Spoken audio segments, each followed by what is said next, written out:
Welcome everyone. So, unfortunately, we had to do this virtually this year. Normally, we would go to KPMG offices. We have a nice podium where we can speak, but unfortunately, this year we have to do it virtually. So, here we are. I'd like to first welcome all of you to Blockathon. I hope you find this whole experience very fun and most importantly, very educating. There's a lot to learn throughout the course of the whole competition. We've made it very long purposely. Sorry. We've made it very kind of long, and we wanted to give students enough time to both learn and challenge themselves by building something useful and something really cool. Okay, so we wanted to introduce ourselves and also do some icebreakers, essentially, get you guys to know each other. And then after that, we'll have our speakers, which is, first of all, Stephen Phillips here. Hi, Stephen. Hi. And then we'll have someone called Alan Au from a company called Mr. Crowd. So they're a blockchain-based company, and he'll be speaking about starting a sort of a tech company and a bit about the blockchain industry itself as well. To introduce ourselves, I'm Ricardo. I graduated this year from KG5, and yeah, that's basically it. I'm really interested in AI and blockchain, which are the two main technologies in the competition. And yeah. Yeah. Hi guys, I'm Jayesh. Also alongside Ricardo, we've been working on Blockathon for a fair while now. So it's a program that we hope allows all of you to develop your skills and talents in a way that we believe that you should be able to do. Yeah. Okay. So let's go ahead and basically introduce some of the participants. So let me see. Go to my list real quick. Is there any team or team leader that wants to go first? You can write on the chat if you want to. What about Adi Anand? Would you like to go first? You're the team leader for your team. Hi. Our group is from HKIS, and we're like in high school, so most of us are either in grade 10 or in grade 11. Okay, cool. Tiffany, what about you? Since Sean isn't here, would you like to introduce your team? We're from Island School, and we're from year 11, all of us. Yeah. Okay, cool. All right. Let me see. I just wanted to check with everyone. So let me explain to you how basically the course of the competition will run. So the competition is meant to last until March. So March 26th is basically the final event at Cyberport. Hopefully that one will be in person. We've been in contact with Cyberport since last year, and they were open last year as well during the pandemic. So hopefully this year they will be open for the last event. And basically, during the time between now and then, there will be a few events. There will be 3 main events at various companies in Hong Kong. If they have to be made virtual, then they will. But basically, what the purpose of the events is to teach you guys how the blockchain industry and how the tech industry actually works as a whole. The main goal of this is to produce some sort of solution for a business problem or a real-world problem. Using AI or blockchain technology, because we feel that these two technologies are the world's most emerging and the most opportunistic ones that we have so far, the ones that have the most opportunity to thrive and grow. Basically how we'll run is we'll give all the teams a problem statement or something to focus on in relation to a specific problem. And then you'll have these 3 months to learn how to use one of these technologies or both if you'd like, if you're in a big team especially, and basically produce a prototype for a product. So if you come up with for example, an app that has a specific AI use, then you can build the prototype for it using whatever software you want. And then at the final competition day, you will show it to the group of judges. And then the team that wins will either have the opportunity to intern at one of our companies, or you'll actually be given funding to produce the app or the idea, whatever software that you've come up with. So this obviously takes a lot of work on your end as well. If after you produce a prototype you want to actually create it, then it'll definitely take a lot of work and time, but we will give you support and funding for it if you win. So that's the basic layout, kind of general layout of the competition. So the next event is going to be in the end of February. It's going to be one held with MIT Node. We're still working with them on clearing out how many team members we can send. So hopefully we'll be able to send every team here to that event. That one is supposed to be in person, so hopefully you'll be able to go there. And then that one is very focused on blockchain and blockchain technology specifically. So that one is more geared toward that technology. But we'll have events more geared towards AI as well. So the reason that we want to give you so much time for this is because we do appreciate that, like with competitions that last months, maybe towards the beginning or even the middle, you don't really want to do anything, and then everyone crams towards the end. So I've been through that like a lot of times, and I understand. But we wanted to give you enough time because these technologies are very, very complex, and you guys are all very young still. So trying to understand these is a big challenge. So I think that most of the time that you have right now should be focused on learning and understanding. And then afterwards, we can focus on creating something cool. Okay. So 10:20, that should be enough for me. Let me see. Does anyone have any questions about how the competition is gonna unfold?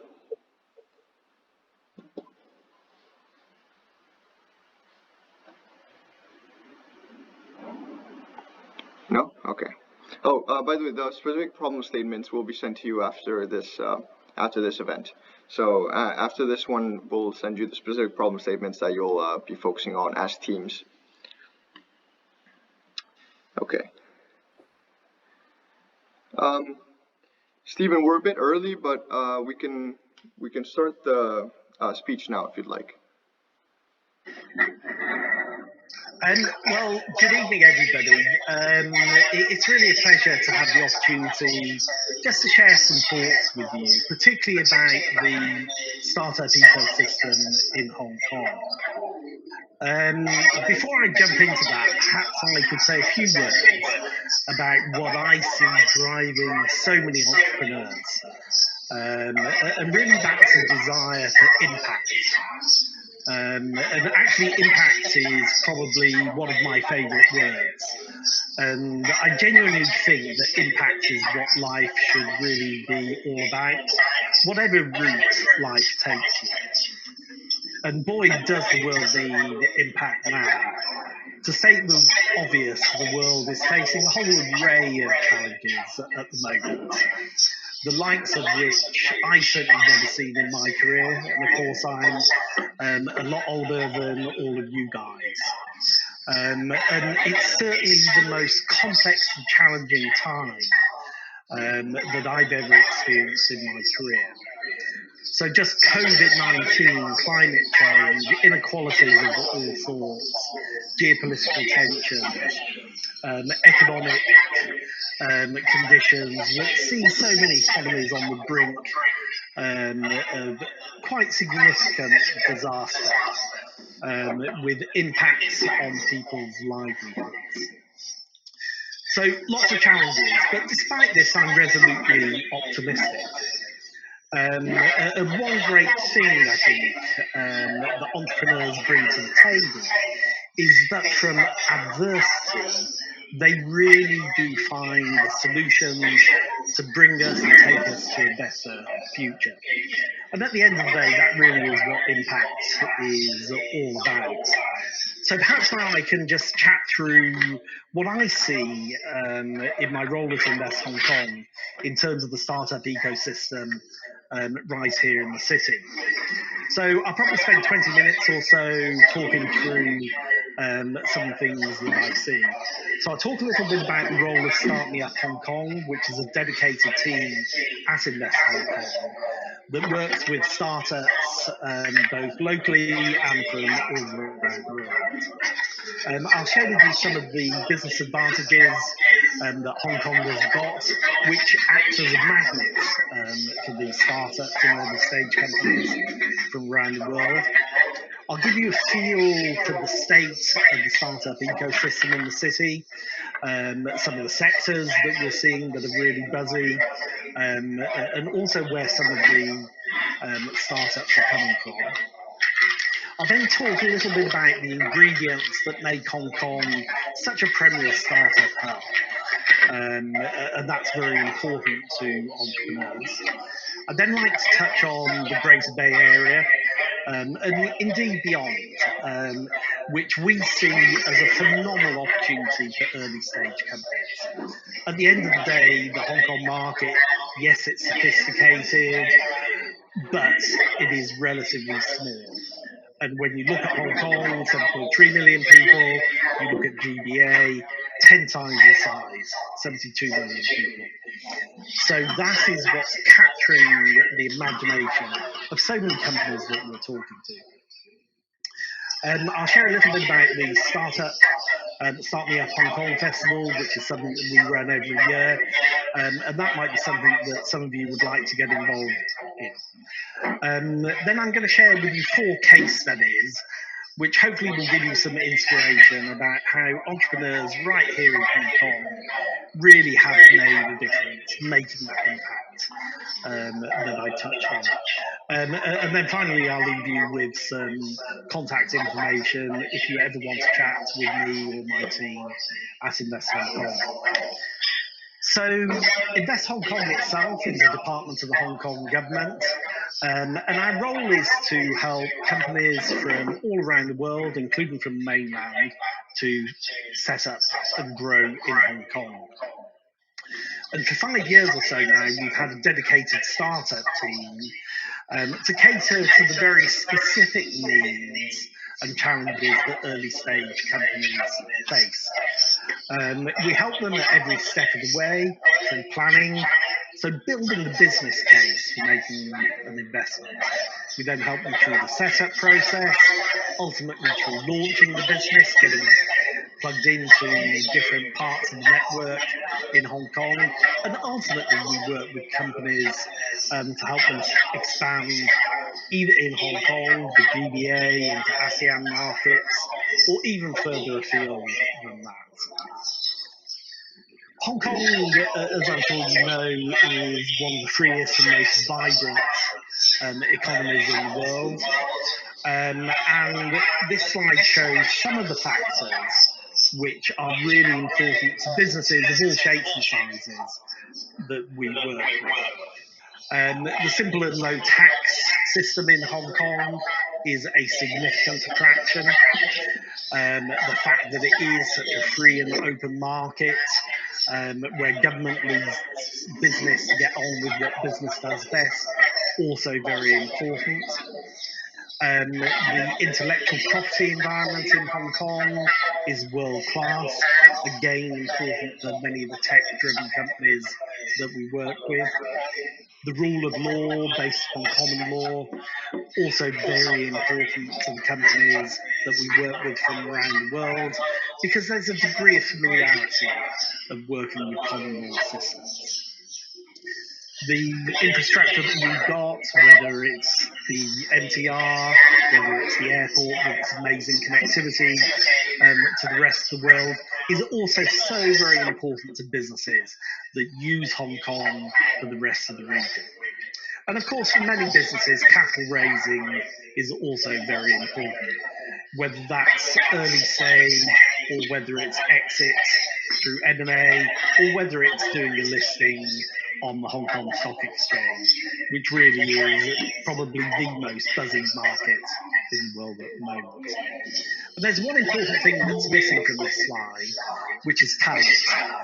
The talent pool in Hong Kong, with the very international outlook of so many of our talent pool, is a big attraction for companies around the world. So going into a little bit more detail on the overall startup ecosystem, at Invest Hong Kong we do a startup survey every year to track both the number of startups in the city, the number of jobs they create, and also where the founders of those startups come from. So as you can see, we've seen a pretty good growth of startups since 2017, well into double-digit growth apart from 2020. But we still had a very respectable 6% increase in the number of startups in Hong Kong last year, which obviously is one of the most difficult years that businesses around the world have faced. I think we can see that challenging environment a little bit in the number of employees. You can see those have fallen a little bit despite the number of companies growing. Almost 70% of startups in Hong Kong have got founders from Hong Kong, but there's a big chunk that are returnees or from overseas. The mainland leads the way, followed by the UK, the US, Australia, France, and Canada. And this very international makeup of the Hong Kong startup scene is also something that's quite different to many parts of the world, because what it brings is natural networks within the startups themselves. The startups come from a whole range of different sectors, but I think the key thing that I see here is the startups are in very different fields to the traditional strengths of Hong Kong. Fintech leads the way, followed by e-commerce and supply chain solutions. A lot going on in professional services in terms of digital delivery. Needless to say, a lot going on in ICT, big data, very important. We're seeing very strong growth in biotech, for instance, partly driven by the new listing rules in Hong Kong. But I think this gives us a glimpse of what the future of Hong Kong's economy is going to look like. It's very different to traditional financial services, logistics, the retail, and the tourism. So I think this gives lots of reasons to be very optimistic about a changing shape of the economy and new drivers for the economy itself. Hong Kong's done pretty well in terms of the exalted status of unicorns. You can see that there's 8 of them up here. 8 may not seem a huge number, but if you look on a per capita basis, Hong Kong is doing as well as anywhere else. So perhaps now we can take a moment or two to look a little bit more closely at why the startup scene is thriving so much in Hong Kong. And really there's a number of ingredients that make for a good environment that allows so many startups to find fertile ground. Firstly, we've got a very vibrant startup community with plenty of incubators and accelerators and co-working spaces. Very vibrant university networks and a whole array of startup clubs and associations. So that gets companies and individuals networked and plugged in. The government then also has a whole range of supporting government policies, with proof of concept facilities, regulatory sandboxes. I'm particularly thinking of fintech there. The government itself very committed to GovTech to really use new solutions in the delivery of public services. And then there's a whole range of different funding schemes from the government side, and I'll come back to that in a little bit more detail. Most important for any business, though, is access to markets, because bringing in revenue is what it's all about. And obviously, you've got the market in Hong Kong, then you've got GBA, then you've got the whole of the country. ASEAN also some of the fastest growing economies in the world. And for some companies, tapping into the markets of Belt and Road could be viable. We certainly see that Belt and Road is moving more and more towards a digital Silk Road type concept.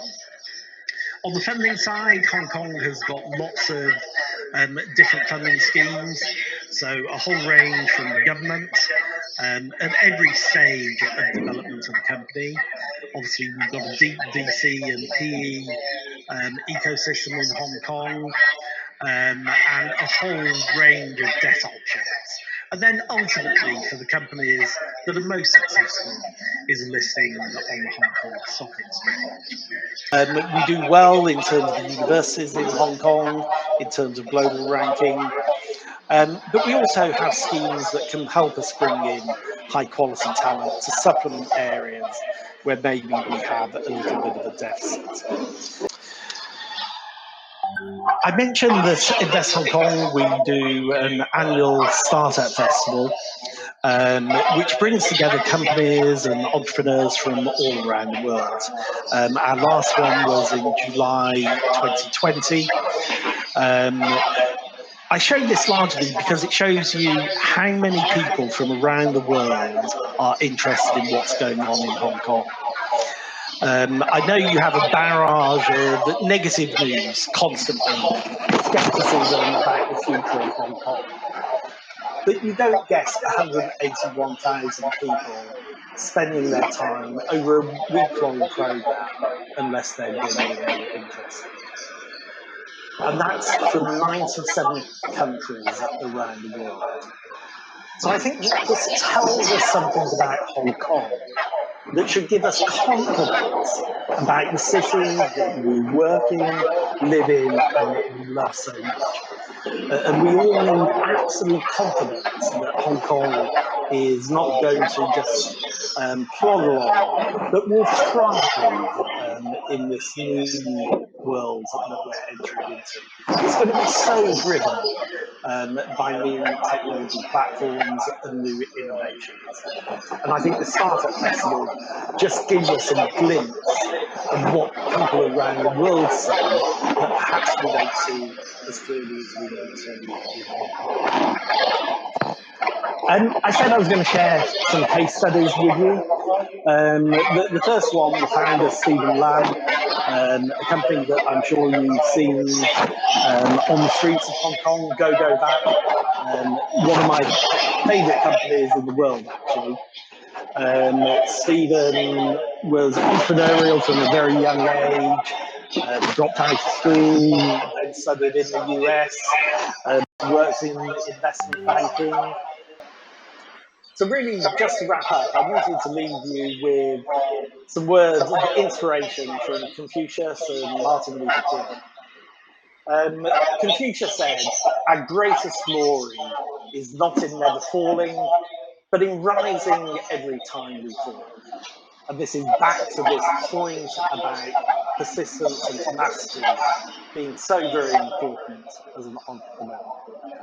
And then Martin Luther King said, "The ultimate measure of a man," I'm going to add a woman, it was a different era, "is not where he or she stands in moments of comfort and convenience, but where he or she stands at times of challenge and controversy."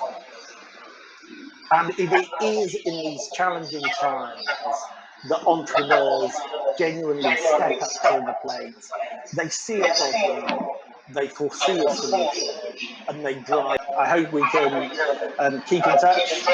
Let's all work together to forge ahead for a better Hong Kong and indeed a better world. So thank you very much, and I hope that was of some interest. Thank you, Stephen, very much for the speech. So now we'll open to Q&A for both from us and from the audience. So we'll start off actually from the audience to see if anyone has any questions. So if anyone from the audience has any questions, you can either type it in the chat or you can just ask out loud.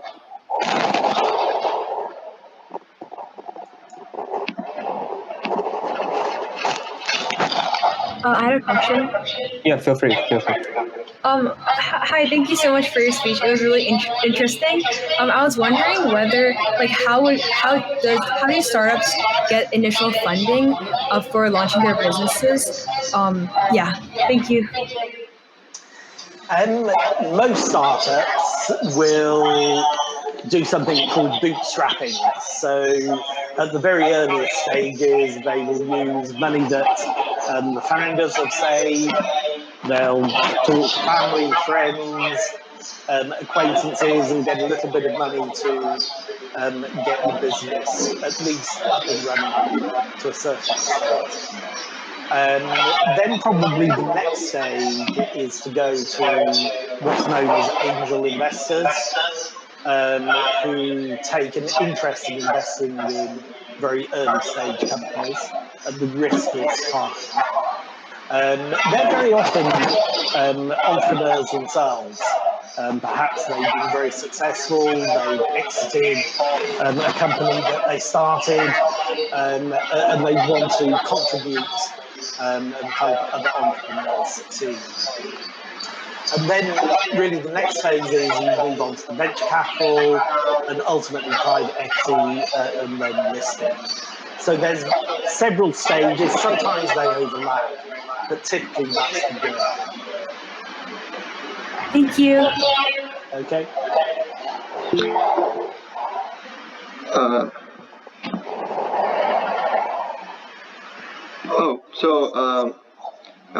Mr. Matthew Massey just texted. He said, "Thank you so much again, Mr. Phillips.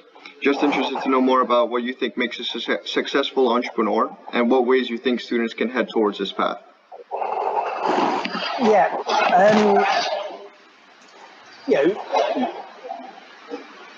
I take a presumption that people are sort of intelligent, but most important in my view is attitude, and that is about a lot of different things.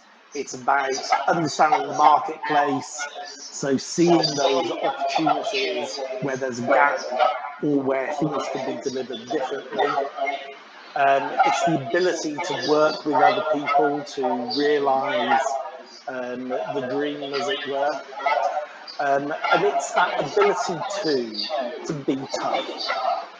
Doing a startup is not easy. You have to muck in, you have to be prepared to work very long hours, you have to be prepared to defend what you're doing to your investors who think you're heading in the right direction. So you need to be sort of emotionally quite tough and have some of those qualities that I talked about in terms of passion and persistence. But it's really about just having grit determination, I would say.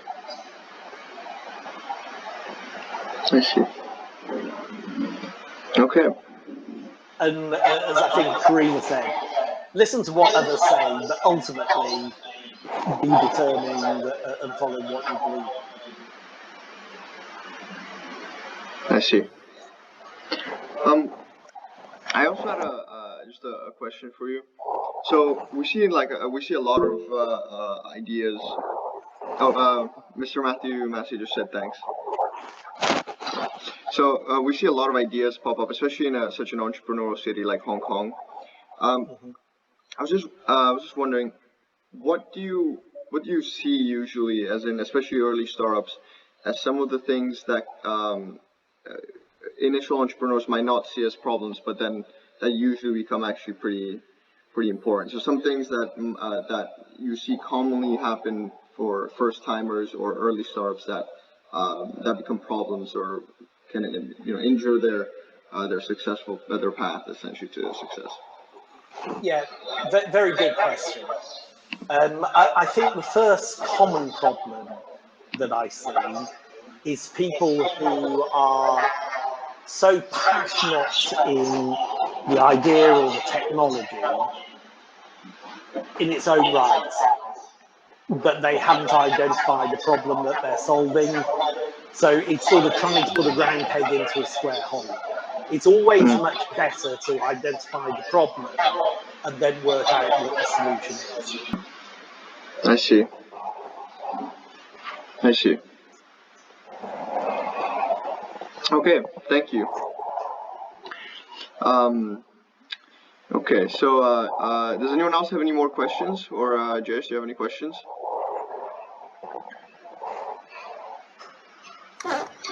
No, I think that should be a good place for us to.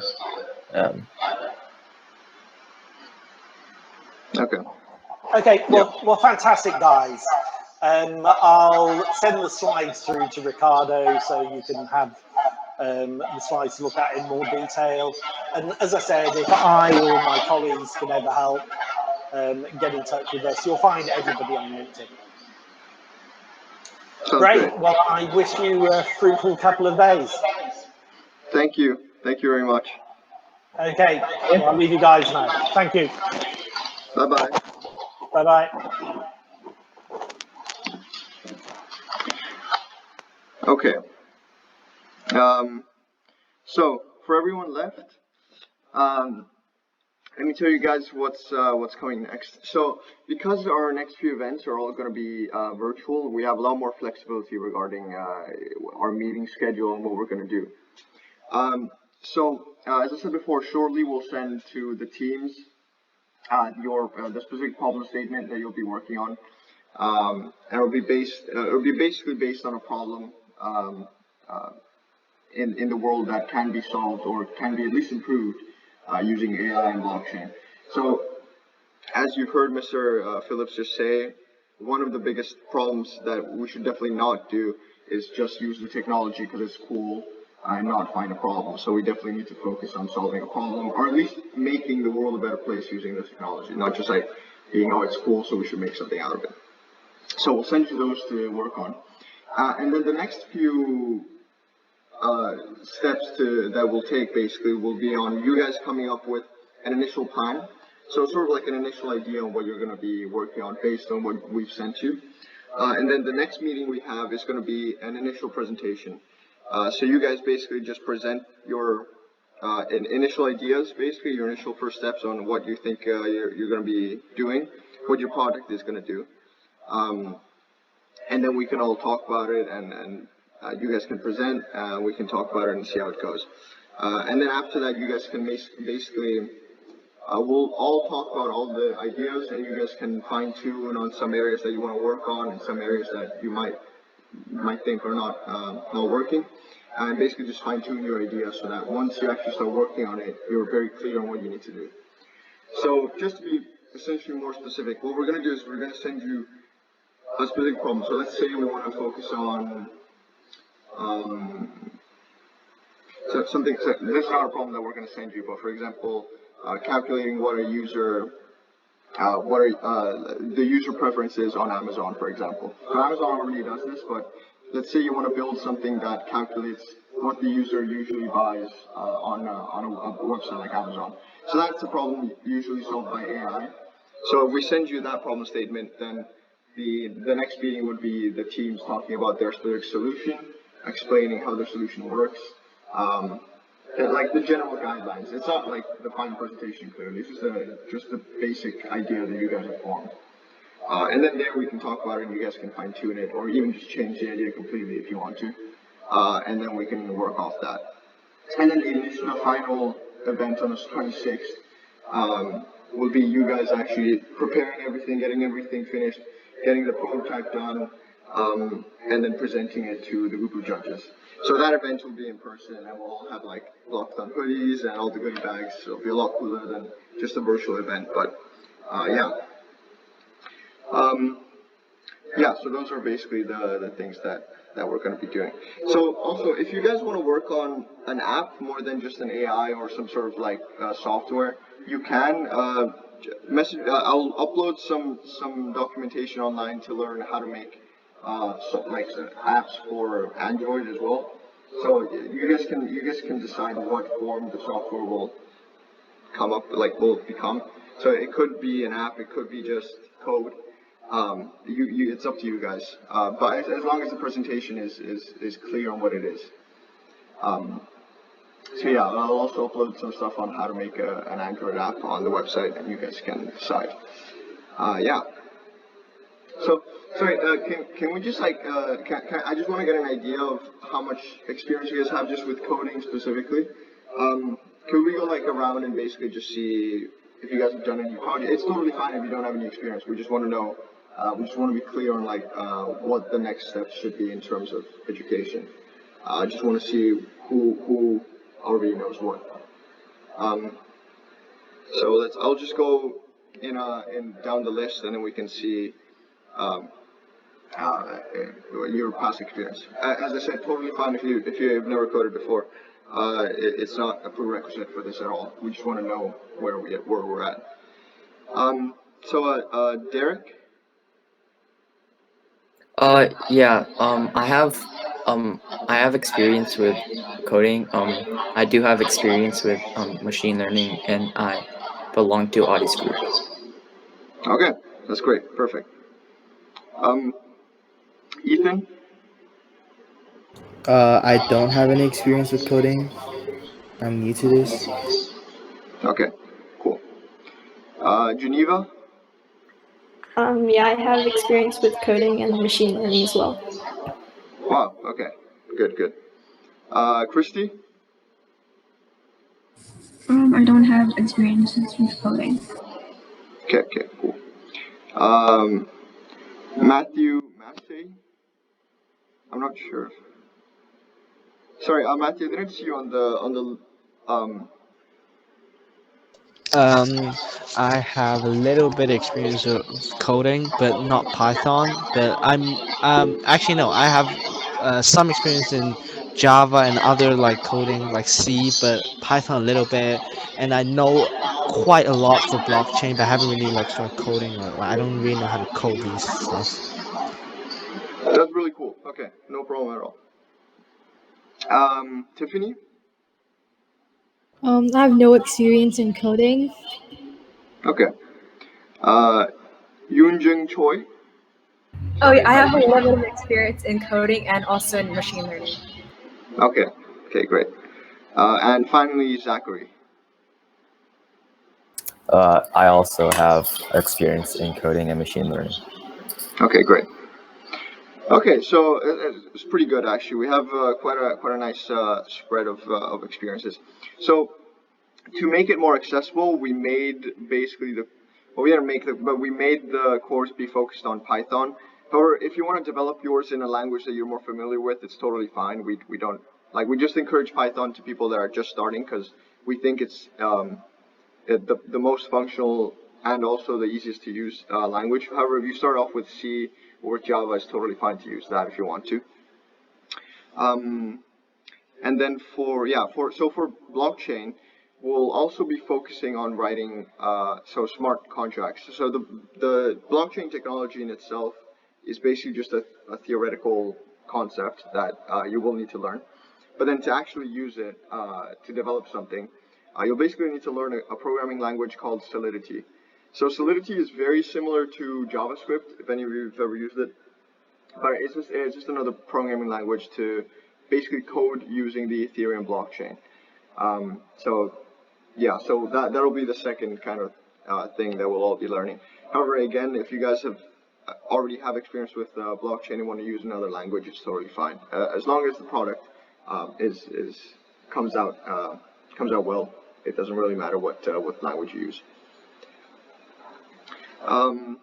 Okay, so does anyone have any questions on how the competition is gonna go out or any next steps? Yeah. I was wondering if there would be a final schedule or event outline that you'd be able to send us so we can mark on our calendars. Yeah, absolutely. So thank you. No problem. So we we uploaded before like a schedule on the website, but then we had to remove it because some of the events that we had outlined had to be canceled due to the virus. So so some of those events had to be just canceled outright. So what we're gonna do is we're gonna make a new schedule based only on virtual events up until the 26th, and then upload that on the website. But again, because the next few events are going to be virtual, if you guys have any problems with the dates that we specify, maybe you can't come or the timing is a problem, you guys can just email us and we'll try to work around those as well. Because as I said, it being a virtual event, it's very flexible for us to change. Yeah. Okay. Any more questions? No, seems to be good. Okay, so we'll wrap things up now for the first event. So this was basically just an introduction to the competition as a whole. We just wanted to give you guys some information regarding how it's going to go and what the next steps are going to be. So yeah, clearly, I mean, sorry that we had to do this virtually. Clearly, I wish we could have done this at KPMG. It's really cool when we go there, but unfortunately, this year is kind of a bummer for everyone. So we're gonna have to do it virtually for now. However, on the 26th, I'm really hoping that we have some really cool things to show, because it's a really fun event. We have a lot of fun stuff planned for that event. It's gonna be more like I don't know if you guys ever been to hackathon, but it's a lot of fun activities. It's work, definitely a lot of work, but also a lot of fun. Yeah, a lot of ping pong tables as well, some yoga sessions, a lot of weird stuff to do. But yeah, so I hope to see you all on the 26th, and until then, as I said, we'll upload the schedule for the next few events on the website. But if you have any questions at all, just email us or just write on the website. Absolutely no problem. Okay, that'll wrap things up. Jess, you have any final things to say? No, once again, I'd just like to thank everyone for joining us. As Ricardo said, we're hoping to see you all on the 26th. One little tidbit I'd like to add is, if you guys are looking to do well in this type of a competition, maybe do a little bit of research into the type of projects that have been created recently, because that'll expose areas in the market that are yet untapped. Yeah, that's true. Seeing what's already been done is actually a very good indicator of whether you're going the right direction or not. So if you have an idea, if you just come up with it, actually me and Jayesh and I usually do this a lot. So whenever we come up with a new business idea or some sort of project, we just search it up on Google real quick just to check if it's already been done before, like 1,000 times. If it's not, then it's look definitely into something. And other similar projects. Exactly, yeah. Because if you see a lot of similar projects, then you know that the market is there. There are people willing to use these kinds of products. Yeah, exactly. Oh yeah. Actually, I want to. Oh, sorry. Sorry, I just have a question. So I think you mentioned at the start of the presentation that we would know about the question that we're supposed to solve. So could you just tell us before we leave? Yeah. Well, I'll email those to you as soon as the meeting ends. We have a list, and we kind of need to just put them for the specific teams, based on also the experience levels and stuff like that. So we just wanted to match everything out and then send those to you just as soon as the meeting ends. Okay, thanks. No problem. Yeah. What was I supposed to? Oh yeah. One final note that I wanted to say was, even if you do find that some people are already doing ideas similar to yours, it's not necessarily a bad thing. It doesn't automatically mean that it's already been done. It might actually mean a good thing. It might mean that it's a good idea to pursue if the ideas that you've seen online are yet relatively young. So yeah, it depends on what you find as well. Okay, cool. That should wrap things up. So yeah, final thank you to all of you for coming. And I look forward to seeing your ideas in our next meeting.